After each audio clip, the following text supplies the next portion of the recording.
Good morning.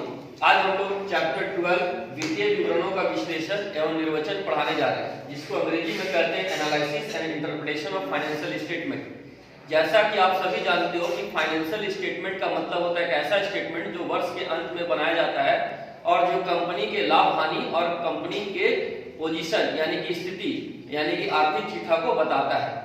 लेकिन जैसा कि आप सभी जानते हो कि फाइनेंशियल स्टेटमेंट सिर्फ उन्हीं को समझ में आता है जो या तो कॉमर्स के स्टूडेंट होंगे या मैनेजमेंट होंगे या जो कॉमर्स से जुड़े हुए लोग होंगे जिनको अकाउंट्स की जानकारी होगी। लेकिन कंपनी में पैसा लगाने वाले वो लोग भी होते हैं जिनको अकाउंट्स का कोई नॉलेज नहीं होता है, तो उनके लिए हमको अकाउंटिंग टर्मिनोलॉजी को आसान भाषा में समझाना होता है, जिसको हम लोग एनालिसिस ऑफ फाइनेंशियल स्टेटमेंट कहते हैं।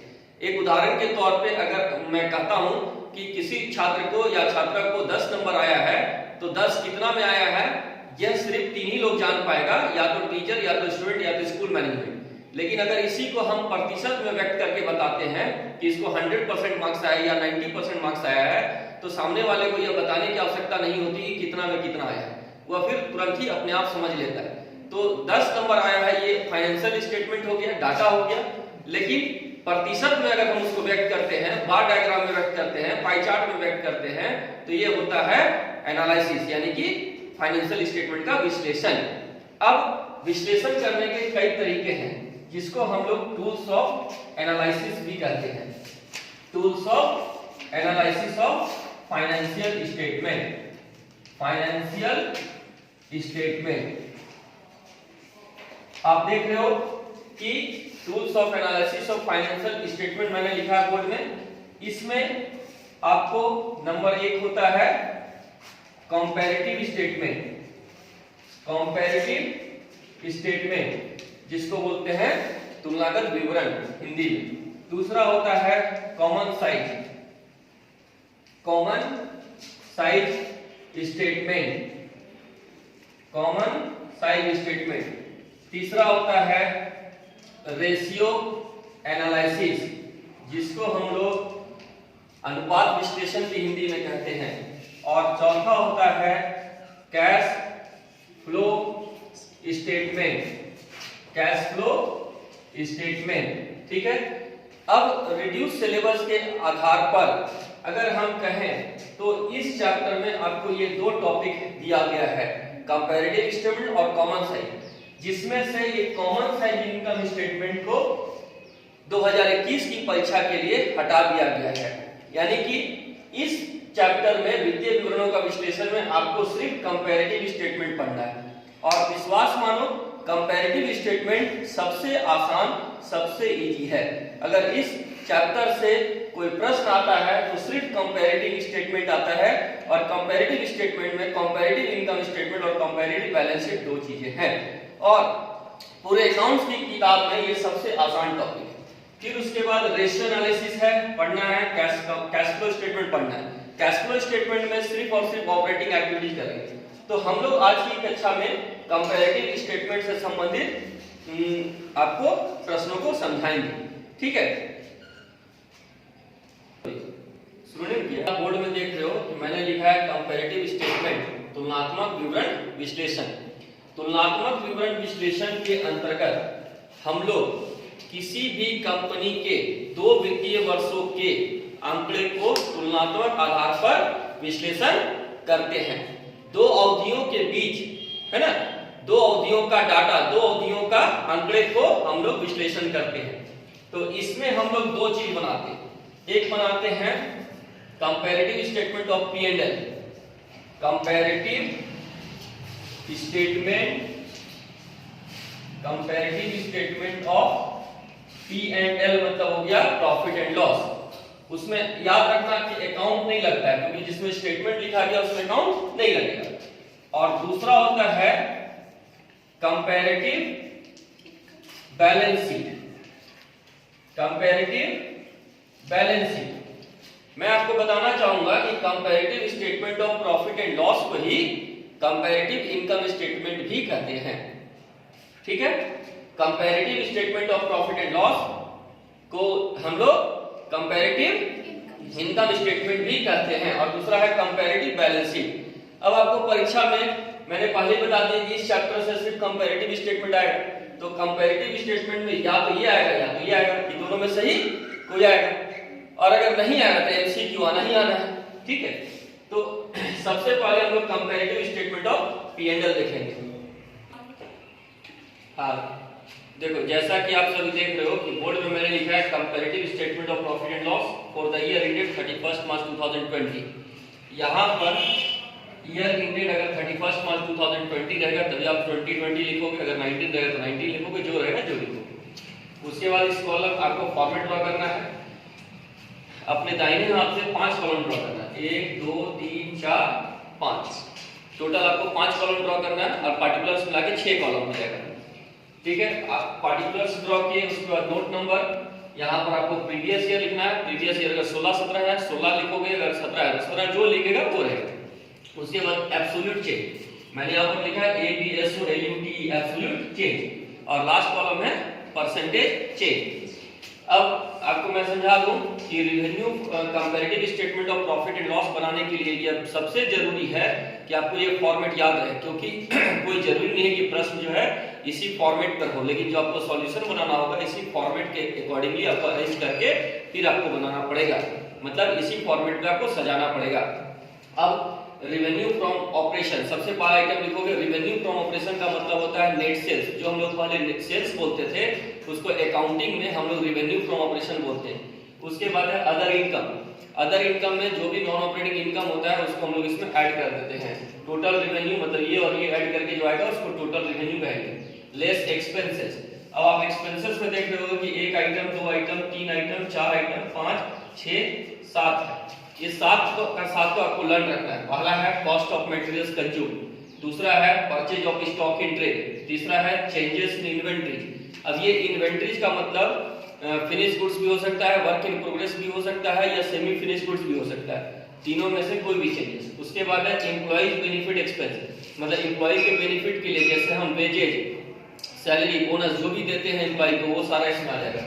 फाइनेंस कॉस्ट, फाइनेंस कॉस्ट का मतलब होता है लोन लेने में जो भी एक्सपेंसेस आता है, जैसे इंटरेस्ट लोन हो गया या जो भी लोन जनरेट करने का एक्सपेंस होगा वो सारा फाइनेंस कॉस्ट में आ जाएगा। डेप्रिसिएशन एंड अमोर्टाइजेशन, डेप्रिसिएशन को हिंदी में कहते हैं ह्रास, ठीक है, और इसका मतलब होता है टेंजिबल फिक्स्ड एसेट का वैल्यू कम होना। Decrease in the value of tangible fixed asset is called depreciation.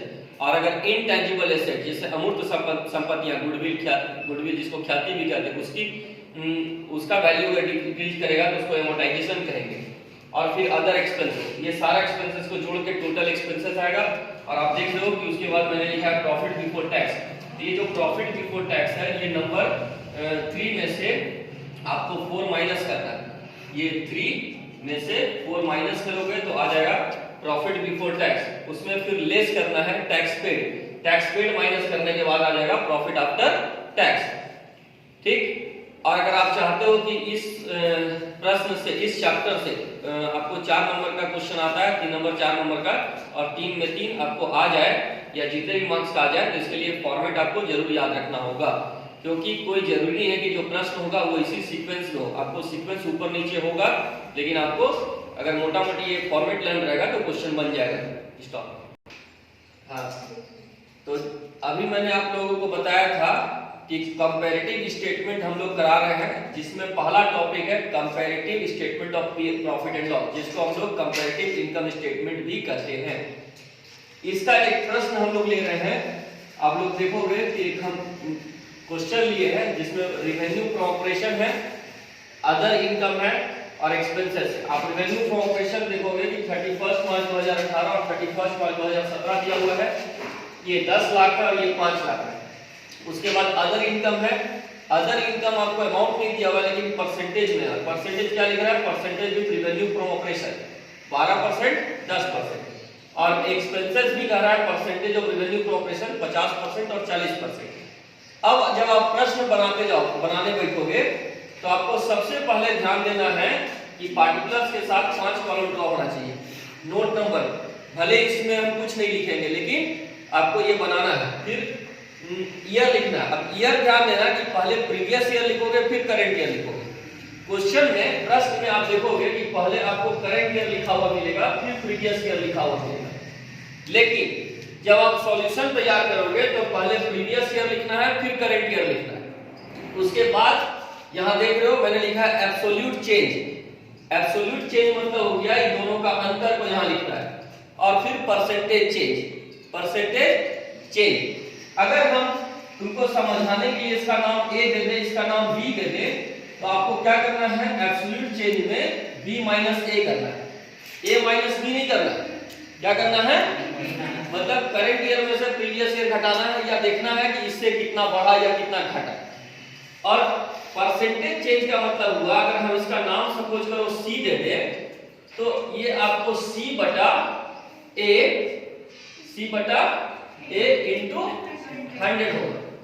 ठीक है, अब ये जो मैंने यहाँ पर ए बी सी लिखा है ये लिखना नहीं है, ये मैंने आपको समझाने के लिए प्रयोग किया है। अब जैसा कि मैंने फॉर्मेट सिखाया था, फॉर्मेट को थोड़ा सा दिमाग में लाओगे। और पहला आइटम था रिवेन्यू फ्रॉम ऑपरेशन। पहला आइटम क्या था, रिवेन्यू फ्रॉम ऑपरेशन, जो कि प्रश्न में हमेशा दिया हुआ ही रहेगा। देखो रिवेन्यू फ्रॉम ऑपरेशन 10 लाख और 5 लाख है, तो आपको कितना लिखना है, 10 लाख और 5 लाख नहीं लिखना है, क्योंकि मैंने ईयर बदल दिया है। वहां पर देखो ये 18 है तो हमने 17 पहले लिखा है, तो आपको 10 लाख और 5 लाख नहीं लिखना, आपको लिखना है 5 लाख और 10 लाख। पहले लिखना है यहाँ पर 5 लाख और फिर लिखना है यहाँ पर 10 लाख। उसके बाद नंबर 2 आपको मैंने बताया था अदर इनकम।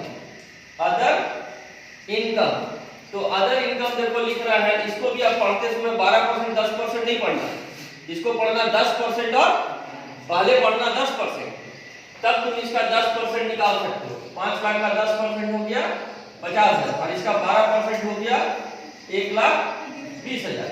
अब इसको आपको ऐड कर देना है, तो ये ऐड करोगे तो 5,50,000 11,20,000 हो गया।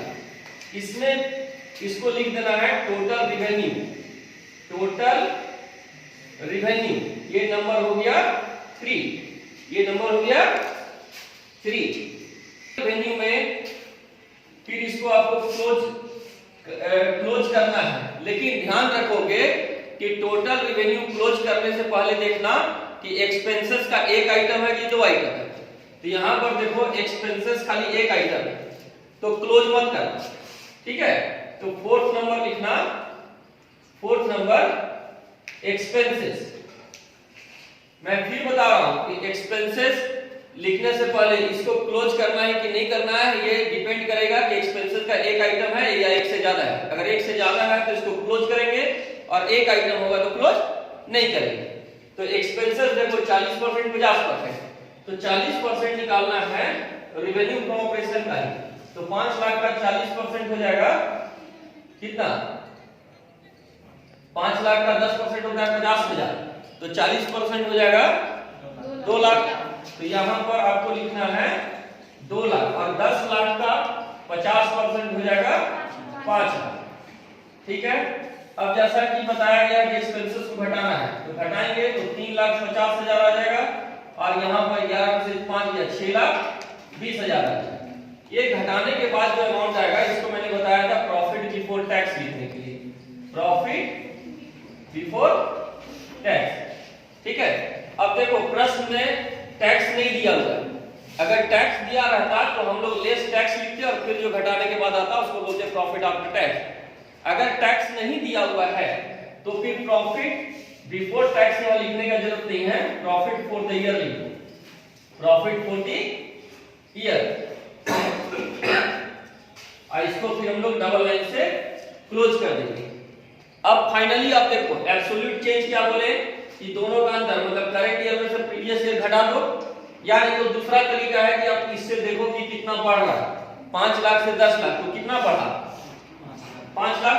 तो यहाँ पर 5 लाख रुपया लिख देना है, 5 लाख, फिर 50,000 से 1,20,000 तो 70,000 बढ़ा।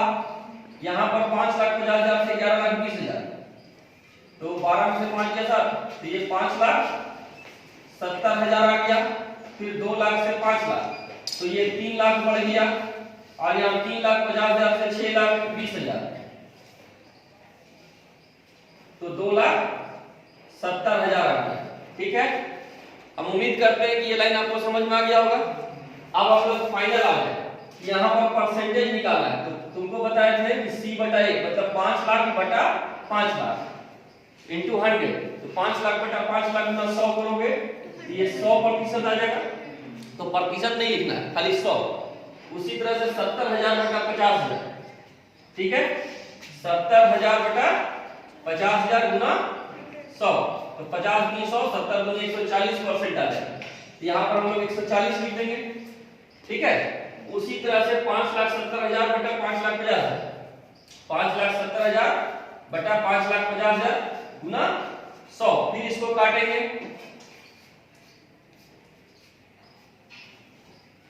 तो 11 5 55, यहाँ पर हो गया 2 20, 200 20 ना। तो ये हो जाएगा लगभग 100% आ ही जाएगा ये। तो लगभग में भी लिख सकते हैं 3 लाख बटा 2 लाख, तो 150% हो जाएगा यहाँ पर। फिर 2,70,000 बटा 3,50,000, तो 27 बटा 35 गुना 100। इसको भी हम अगर काटे 5 से 35, 5 दूनी 10, 7 दिया 21, 60, 7 8 56, तो 2 8 16 का छोड़े, 2 दिया 6 7, 76% हो जाएगा। तो आप देख रहे हो कि अगर हमको फॉर्मेट याद है तो उसमें सजा देना है। फिर ईयर में लिखते समय ध्यान रखना है कि पहले प्रीवियस ईयर फिर करंट ईयर लिखेंगे, फिर एब्सोल्यूट चेंज, फिर परसेंटेज चेंज। परसेंटेज चेंज निकालने में कहीं अगर कोई दिक्कत होगा तो ये वीडियो तुम हमारा फिर से देखोगे तो प्रतिशत कैसे निकालना है समझ में आ जाएगा। धन्यवाद।